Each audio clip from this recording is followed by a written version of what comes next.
El versículo de memoria: anhelo y ardientemente deseo los atrios del Señor.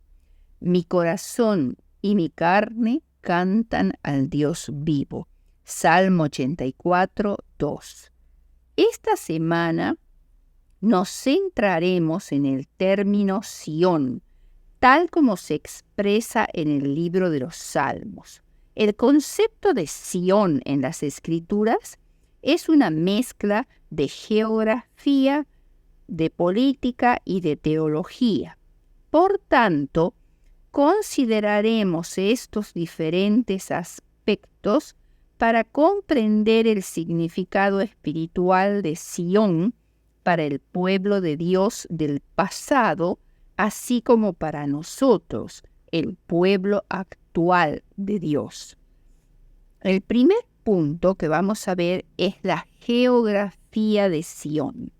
La palabra Sión, que en hebreo quizás signifique poste de señalización o elevado, originalmente fue el nombre del monte o de la colina sudoriental de la ciudad, que con el tiempo llegaría a ser Jerusalén, y sobre la cual se hallaba la antigua fortaleza jebusea que tomó David, a la cual le dio el nuevo nombre de Ciudad de David, segunda de Samuel 5:7 y primera de Reyes 8:1. Se encuentra entre los valles del Cedrón y del Tiro-Peón, al sur de la colina donde estaba emplazado el templo, es decir, el monte Moria. Cuando David trasladó el arca a su nueva capital, Sión, llegó a ser especialmente el nombre del lugar donde Dios moraba. Por tanto, se lo usó para referirse a la colina nororiental después que Salomón construyó el templo allí y trasladó el arca hasta ese lugar. Isaías 2:3 al 8:18. A veces el nombre Sión se aplicaba a toda la ciudad e inclusive a toda la nación de Israel. Isaías 49, Zacarías 9:13. También se le daba a los habitantes de la ciudad de Jerusalén el nombre de hijos e hijas de Sión. Se dice que la Iglesia del Nuevo Testamento, la legítima sucesora del pueblo de Dios del Antiguo Testamento, se ha acercado al monte de Sión. Hebreos 12, 22 y 23. Primera de Pedro 2, 5 y 6. Y finalmente se le da ese nombre al lugar donde Juan vio a los 144,000 que estaban con el Cordero en Apocalipsis 14:1. Desgraciadamente, desde la Edad Media, el nombre Sión ha sido atribuido por error a la colina sudoccidental de Jerusalén, lo que se llamaba también la ciudad alta, basándose en la descripción que hace Josefo de los muros de la ciudad y en la ubicación de la iglesia denominada Santa Sión, construida en el lugar donde, según la tradición, se había encontrado el aposento alto en el cual Jesús celebró la Santa Cena, y que por un buen tiempo fue el centro de las actividades de los cristianos en Jerusalén. Sin embargo, las excavaciones practicadas durante los últimos 75 años prueban que la ciudad de David estaba confinada a la colina sudoriental. En cuanto a la ciudad de David, antigua ciudadela de Sión, fortaleza de los jebuseos, conquistada por David y hecha la capital de su reino, más tarde Sión constituyó la parte sudeste de la expandida ciudad de Jerusalén. Estaba sobre un cerro que desciende hacia el sur, llamado ahora la colina sudeste, que está completamente fuera de la ciudad antigua actual. La ciudad de David medía solo unos 90 por 460 metros y tenía 2 fuentes de agua, la de Gión al este y el pozo de En-Rogel al sur de la colina sudoeste. La ciudad estaba limitada por el valle del Cedrón al este, por el valle de Tiropeón al oeste, y el límite sur estaba formado por la confluencia de ambos valles. Sión, nombre de la colina sur de la ciudad de Jerusalén, se transforma en el nombre poético de la ciudad. El monte Moria, donde Abraham ofreció en sacrificio a Isaac y fue detenido por el ángel, estaba al norte de la colina de Sión, y fue sobre ese monte Moria donde más tarde se levantaron el templo y el palacio de Salomón. Geográficamente, Sión y Moria forman una sola elevación, y después de la construcción del templo, toda la colina pasó a llamarse Sión. La presencia del santuario y del palacio en la parte norte de la colina, a partir de los tiempos de Salomón, hizo que esta zona llegara a ser la más importante de la ciudad. Veamos ahora: un día en tus atrios es mejor que 1000 fuera de ellos, lo cual está escrito en el Salmo 84, 1 al 4. El Salmo 84 fue compuesto por David, el ungido del Señor, cuando estaba desterrado de Jerusalén. Es una ferviente expresión lírica de consagración y amor a la casa de Jehová y su culto. Parece describir la felicidad de los que moran en los recintos sagrados, de los que peregrinan al santuario y de los que, a pesar de verse privados del privilegio de rendir culto en la casa de Dios, siguen confiando en Él. Este salmo refleja los sentimientos de todo hijo de Dios privado del privilegio de la comunión con sus hermanos. El versículo 1 nos dice: «Cuán amables son tus moradas», es decir, cuán dignas de ser amadas o cuán hermosas son. El fervor por el culto actual debiera ser así, y el deseo de cantar para expresar de esa manera el gozo. Mi corazón y mi carne cantan al Dios vivo. Aquí se hace una clara distinción entre el Dios vivo y los ídolos muertos. Aún los pájaros, como los gorriones, tienen libre acceso a los recintos sagrados del santuario. El tono nostálgico de este versículo 3 es una de los más delicados y hermosas expresiones de añoranza de toda la literatura. Mucho antes que Salomón construyera un templo para Dios, el Señor se manifestó en el monte Sinaí y le ordenó a Israel que le construyera un tabernáculo para que él pudiera habitar en medio de ellos.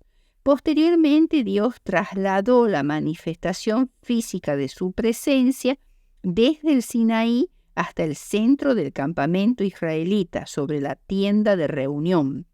El tabernáculo, como morada divina, es fundamental para la comprensión posterior de la importancia del Monte Santo, donde Salomón construyó su templo en el Monte Moria. Este era considerado el Monte Santo, donde Dios moraba en medio de su pueblo. El Salmo 84 presenta una serie de bienaventuranzas. Primero, bienaventurados los que habitan en tu casa. Salmo 84, 4. El salmista desea ser como los que se consagran al servicio del santuario, que perpetuamente lo alaban con su servicio.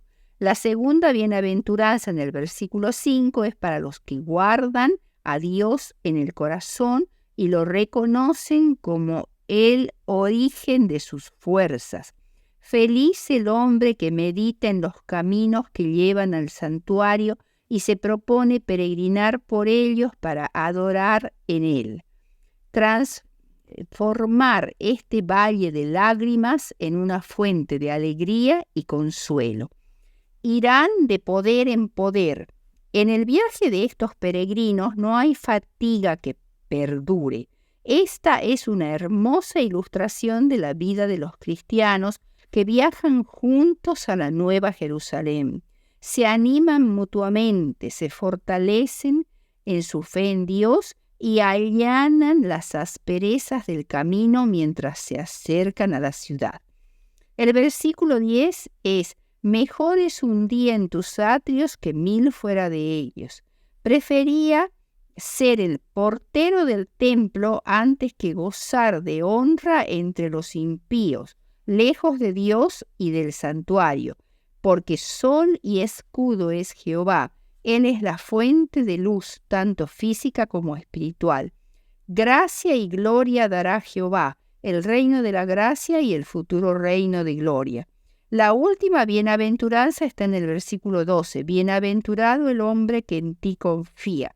Aún los que, privados del privilegio de morar en los atrios de Dios o hacer peregrinaciones al santuario, no por ello dejan de adorarlo en espíritu y en verdad, depositando en él toda su confianza. Sin embargo, recordemos que Jehová nunca se limita a un monte específico, tampoco se limita a un lugar terrenal concreto en el Antiguo Testamento, porque ningún lugar es santo de por sí. Aunque se lo relaciona frecuentemente con el Sinaí y Sión, Dios se revela en relación con una amplia variedad de montes, manifiesta su presencia donde quiere. Ni siquiera Sión merece una distinción especial como residencia terrenal del Señor. Más bien, Sión es simplemente el estrado de una majestad que ni siquiera los cielos pueden contener. Pero ¿es verdad que Dios morará sobre la tierra? He aquí que los cielos de los cielos no te pueden contener. ¿Cuánto menos esta casa que yo he edificado? Se pregunta el rey Salomón en Primera de Reyes 8:27. El tercer punto que vamos a ver es: oren por la paz de Jerusalén. Yo me alegré con los que me decían: a la casa de Jehová iremos. Nuestros pies estuvieron dentro de tus puertas, oh Jerusalén. Jerusalén que se ha edificado como una ciudad que está bien unida entre sí. Y allá subieron las tribus de Jah, conforme al testimonio dado a Israel. Salmo 122, 1 al 5. Este Salmo 122 es otro de los salmos de los peregrinos, una expresión de gozo por tener el privilegio de subir a Jerusalén a adorar a Jehová. Su autor es David. Jerusalén está edificada como una ciudad cuyos habitantes están unidos en estrecha comunión. Se trata de una sustitución ordenada por Dios. Jerusalén, como sede del gobierno, era el centro judicial de toda la nación. La oración por la paz de Jerusalén. Recordemos que Jerusalén quiere decir ciudad de paz. Invoca las bendiciones de Dios sobre la ciudad y sus habitantes, pero debe comprenderse que solamente puede ser la ciudad de paz si existe paz entre Dios y su pueblo.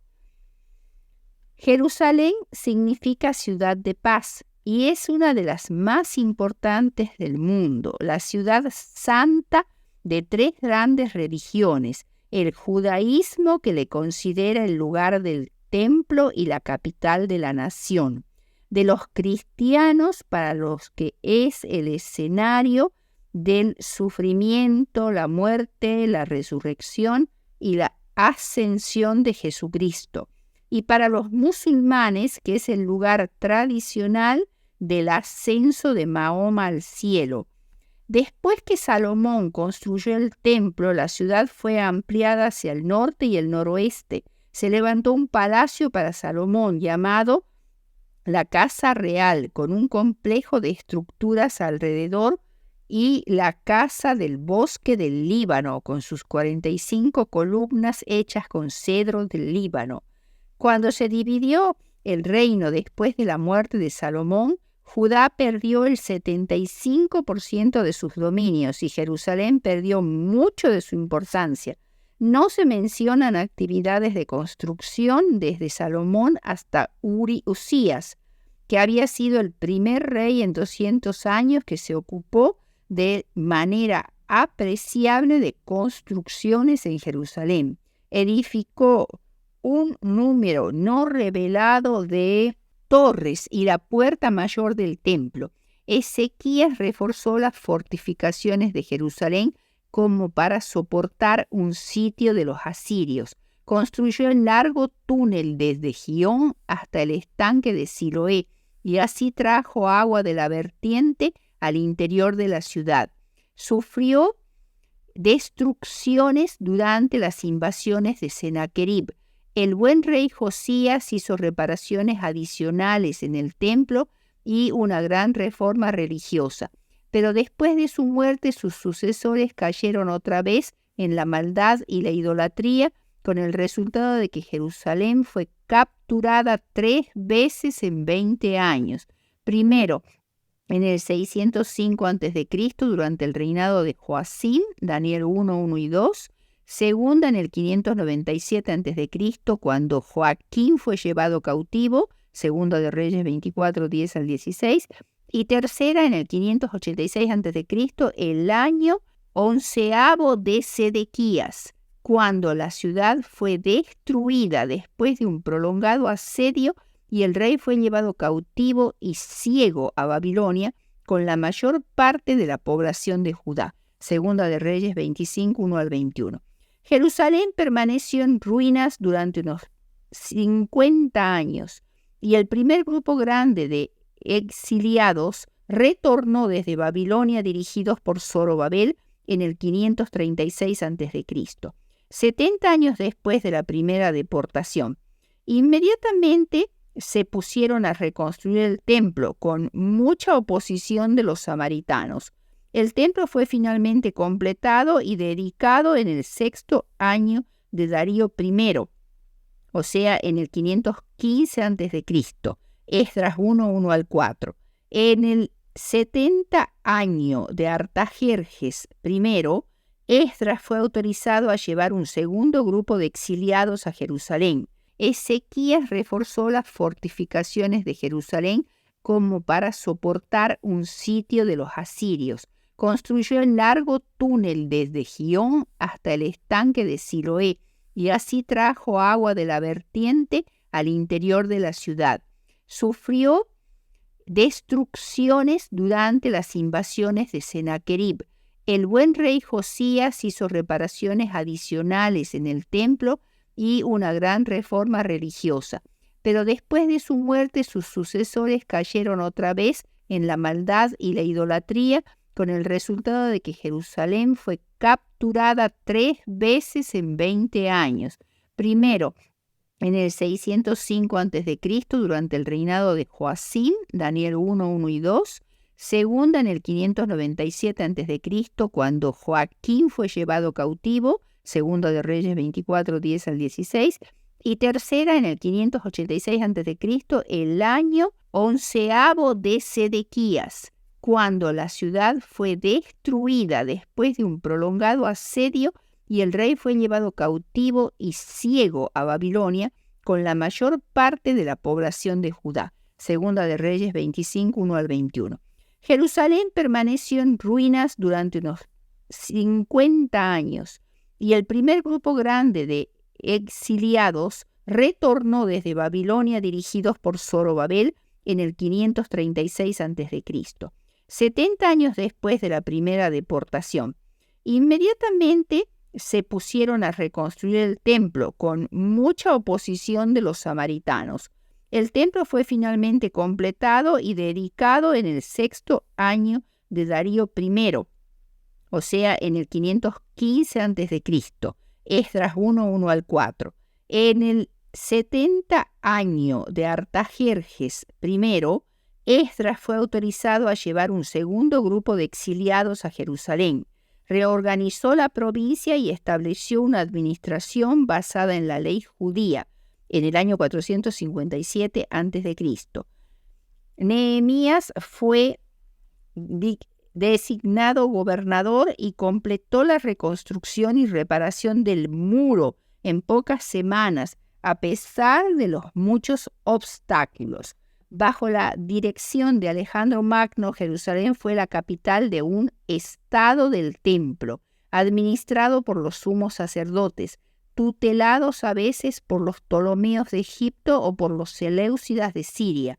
Durante este periodo recibió considerable influencia del helenismo y una facción llamada de los helenizantes quería hacer de Jerusalén una ciudad griega, pero la masa del pueblo judío se levantó en una desesperada resistencia cuando uno de los gobernantes seleucidas, Antíoco Epifanes, profanó el templo con el sacrificio de animales inmundos a deidades paganas. Esto produjo la rebelión macabea y las guerras entre los sirios y los judíos, de las cuales los macabeos salieron victoriosos. Esto produjo un crecimiento tremendo de Jerusalén, la capital de la nación, tanto físicamente como en importancia. Pompeyo y su ejército romano capturaron Jerusalén y derribaron parte de sus murallas en el 63 a.C. Craso saqueó el templo. 3 años más tarde fue capturado por Herodes el Grande, que reparó sus muros y la adornó con muchas otras nuevas estructuras y un gimnasio, un hipódromo y un teatro. En este tiempo el templo tenía 5 siglos de antigüedad y necesitaba muchas reparaciones, pero Herodes planificó una reestructuración completa que comenzó en el año 20 a.C. y se completó en el 64 después de Cristo, solo 2 años antes del estallido de la guerra judía contra los romanos. Durante el reinado de Herodes el Grande, Jerusalén fue la capital del país, pero no durante los 2 periodos en que los procuradores romanos gobernaron Judea, que fueron desde el 6 al 41 después de Cristo y desde el 44 al 66 después de Cristo. Cesarea pasó a ser el centro de su gobierno y Jerusalén tenía importancia solamente durante las fiestas religiosas. Cuando se desató la rebelión contra Roma en la primavera del 66 después de Cristo, Jerusalén fue escenario de mucho derramamiento de sangre. Cestio Galo, el legado de Siria, asumió el comando de Judea y marchó hasta el muro norte del templo y por alguna razón desconocida se retiró perdiendo muchos soldados en esa marcha. Fue entonces que los cristianos, obedeciendo la advertencia de Jesús de Mateo 24:15 al 20, aprovecharon para salir de la ciudad y encontraron refugio en Pella, en Perea. Desde fines del 66 después de Cristo hasta la primavera del 70 después de Cristo, Vespasiano lo redujo a la sumisión a los judíos. En el 69 después de Cristo, Tito, hijo de Vespasiano, tomó el comando del ejército e inmediatamente hizo preparativos para capturar Jerusalén. Cuando Tito comenzó el sitio de Jerusalén con 50.000 soldados romanos, en abril del 70 después de Cristo, la lucha fue dura durante los 5 meses del sitio. Más de 100.000 judíos murieron en la ciudad. La fortaleza Antonia fue tomada y se dejaron de ofrecer los sacrificios. En agosto el templo fue conquistado y contra la orden de Tito fue quemado totalmente. Más de 1.000.000 de judíos perdieron la vida durante el sitio y 97.000 fueron tomados prisioneros. La ciudad y el templo fueron arrasados. Jerusalén se recuperó lentamente de esta catástrofe, pero cuando el emperador Adriano la volvió a fortificar y comenzó a reconstruirla como una ciudad gentil, los judíos se levantaron de nuevo en rebelión en el 132 después de Cristo. Fueron aplastados y en el 135 después de Cristo, y se reanudó la reconstrucción y todos los judíos fueron proscriptos de ella, o sea, se les impedía entrar. Su nuevo nombre fue Colonia Aelia Capitalina, lo cual indicaba que era una colonia romana asentada en honor de Adriano, el emperador, y que estaba dedicada al dios pagano Júpiter Capitolino. En el 614 después de Cristo, los persas tomaron Jerusalén, destruyeron la iglesia del Santo Sepulcro, saquearon allí y sacaron a miles, se llevaron cautivos a millares. La ciudad fue reconquistada más tarde por el emperador romano Heraclio y tomado por los árabes bajo Omán desde el 638 después de Cristo. Desde ese tiempo ha estado bajo el gobierno musulmán la mayor parte del tiempo. El lugar del templo llegó a ser el recinto sagrado musulmán llamado Haram esh-Sherif, el tercer santuario más venerado de los musulmanes, que es el Domo de la Roca, el lugar donde se cree que estuvo el altar de bronce del templo de Salomón. Cuando los bárbaros turcos selyúcidas tomaron Jerusalén en 1077, toda Europa se levantó indignada a causa del maltrato sufrido por los cristianos en la ciudad santa. El resultado fueron las cruzadas. En 1099 Jerusalén fue conquistada y se estableció un reino cristiano que duró 88 años. En 1187 Saladino, sultán de Egipto y Siria, tomó la ciudad.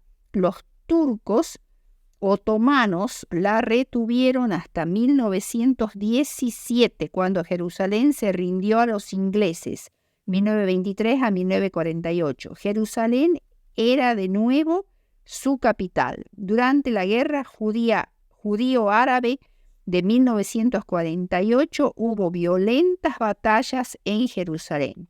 Desde 1948 a 1967 la ciudad estuvo dividida.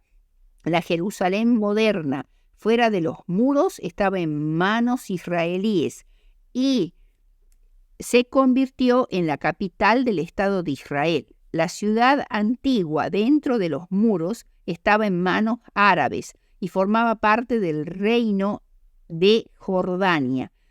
Como resultado de la victoria israelita en la Guerra de los 6 Días, en 1967, Jerusalén fue reunificada y el barrio judío fue reconstruido y repoblado por judíos.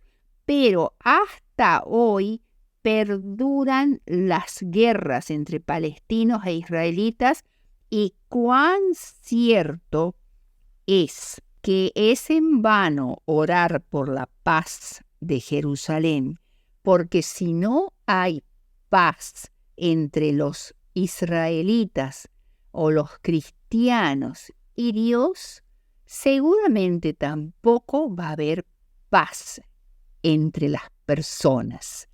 Por ello el Salmo 122:6 dice: «Pedid por la paz de Jerusalén, sean prosperados los que te aman, sea la paz dentro de tus muros y el descanso dentro de tus palacios».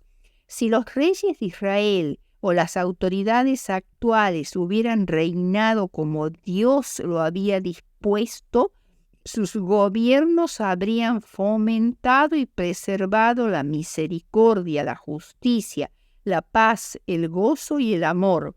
Jerusalén sería un lugar de paz. Si no hay paz con Dios, difícilmente habrá paz entre los hombres. es lo que vemos hoy en la Jerusalén actual.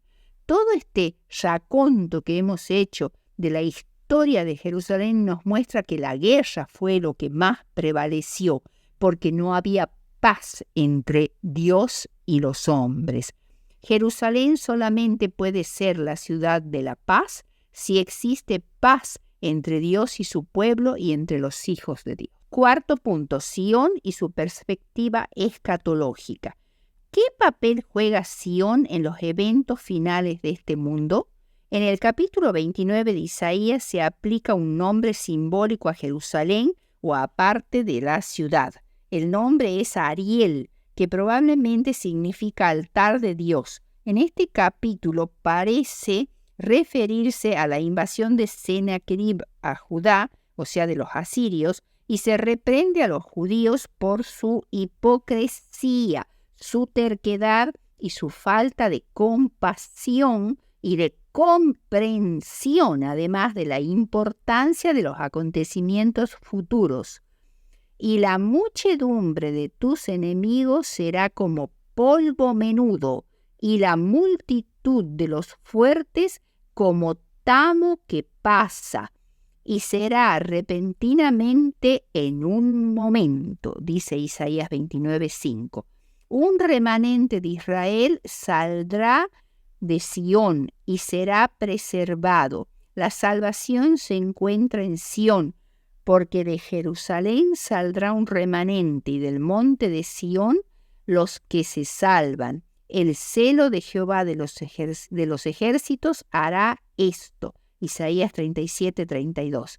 Y en última instancia vemos en Joel 3:1-17 que se habla de la reunión de las naciones de todo el mundo en el valle de Josafat, donde Dios contenderá con ellas en juicio y se suplicará la liberación de su pueblo. El valle de Josafat es el nombre simbólico dado al lugar del juicio final. Geográficamente era un profundo barranco que separaba Jerusalén del Monte de los Olivos, por el cual fluía el arroyo de Cedrón. En el clímax de la confrontación entre el Señor y las naciones, el Señor bramará desde Sión y tronará desde Jerusalén, y el pueblo de Dios sabrá que yo soy el Señor que habito en Sión, mi santo monte. Joel 3:17. Al rechazar formalmente a Jesús, la nación judía puso fin a su última oportunidad como instrumento especial de Dios para la salvación del mundo. Como ellos echaron al heredero de la viña y lo mataron, la viña fue dada a otros labradores.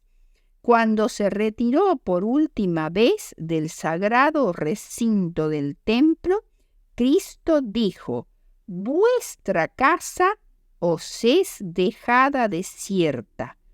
Por tanto os digo que el reino de Dios será quitado de vosotros y será dado a gente que produzca los frutos de él». Mateo 21:43. Finalmente veamos el quinto punto, Sión, el hogar de todas las naciones. El Salmo 2 es el primero de los salmos mesiánicos y trata acerca de la inutilidad de la rebelión universal contra el Señor y la bienaventuranza de los pueblos que confían en el Hijo de Dios. Enseña el concepto de que Jehová reina en su, con su ungido en Sión. O sea que una vez más se afirma la idea de que el monte es santo, no porque tenga algo en sí mismo que lo haga santo, sino por la presencia de la deidad del cielo. Donde está Dios, allí eso es santo. El ungido y el monte Sión son de importancia central para la teología del reino de Dios en los Salmos. Mientras el Señor permaneció en el lugar santísimo de ese santuario, ese monte era santo, porque la gloria Shekinah de Dios moraba allí. El Salmo 48, 1 al 3. Grande es Jehová y digno de ser en gran manera alabado, en la ciudad de nuestro Dios, en su monte santo. Hermosa provincia, el gozo de toda la tierra es el monte de Sión, a los lados del norte, la ciudad del gran rey. En sus palacios es conocido por refugio. Este salmo amplía el concepto mesiánico de Sión como morada de Dios y capital de su reino. Geográficamente, Sión y Moria forman una sola elevación. Después de la construcción del templo, toda la colina pasó a llamarse Sión. A los lados del norte es una expresión que representa la sede del gobierno civil y religioso. Lucifer aspiraba a sentarse a los lados del norte, es decir, a participar en los consejos de Dios y en los propósitos divinos.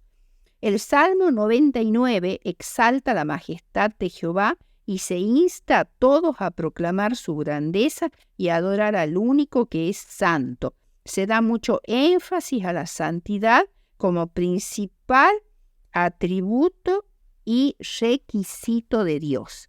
En conclusión, es muy importante que nuestro Dios es un excelente maestro y utiliza lugares físicos y cosas materiales para expresar conceptos espirituales, como es el caso del monte de Sión y sus colinas circundantes.